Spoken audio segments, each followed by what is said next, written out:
Sanibona, phinde nibingelele nje futhi namhlanje lethuba ngomzuzu kuleli hora.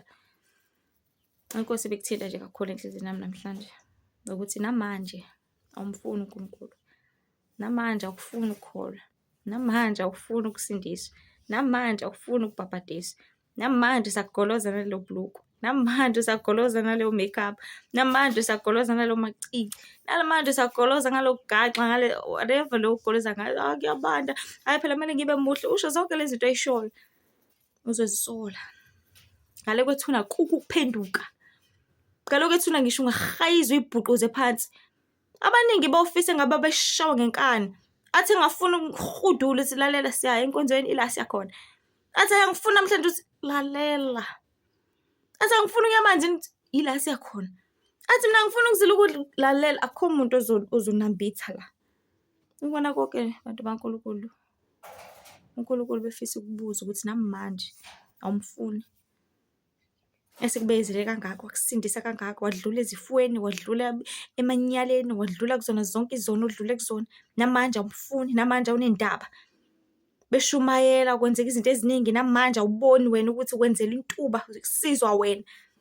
Lalela uyokhala, lalela kuyoba buhlungu. Usuthi usufuna ukubuyela emuva, uthi hayi sengizokhola-ke, sengizobhabhadisa-ke manje, sengizoya enkonzweni. Game over. Phelile. Uyokwenza njani? Uyokwenza njani? Ngoba ngisho ungayibhuquza phansi, ngisho ungahayiza, azokudonsa nje amadimoni akulalela. Woza la wena. Kade kusiza uNkulunkulu ekusindisa lapha elibele ekuncenga, beshumayela ematekisini, beshumayela ko-YouTube, ko-Facebook, ko-Instagram, ko-TikTok, ko-WhatsApp, beshumayela izindawo ngezindawo, bengena imizi ngemizi, bengqongqoza, bekusiza, bekwenza. Wena wakuziba konke woza la. So uKristu afisa ukwazi ukuthi namanje awumfuni, namanje. Bathi mina engakusho nje ukuthi uma usaphila sangenzeka noma yini, usangaphenduka, usangasini, usangayihuduli, zincenge ngoba uzobe uyisiza wena. Ngazi inyama yakho ayinendaba nayo yonke lento le, ayinendaba nalo myalezo, kodwa umphefumulo wakho deep down uyamfuna uJehova, uyakhala.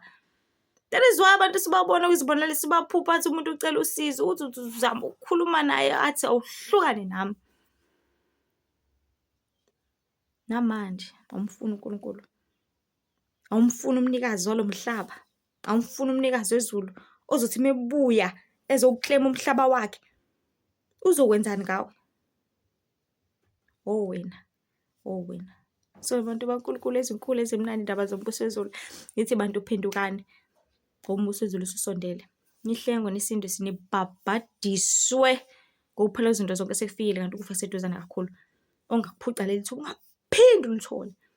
Ngisho ngenzani ngeke uzuphinde. Yabo nje besikhathi esidlula manje, sidlula singaphinde sibuye. Nokudlula kwakho usuyangale. Uzuphinde. Ngisho kuthiwa ukhala kanjani? Ngisho kuthiwa ukhala kanjani? Ngeke uzuphinde. Ngisho kuthiwa ufisani? Ngeke uzuphinde.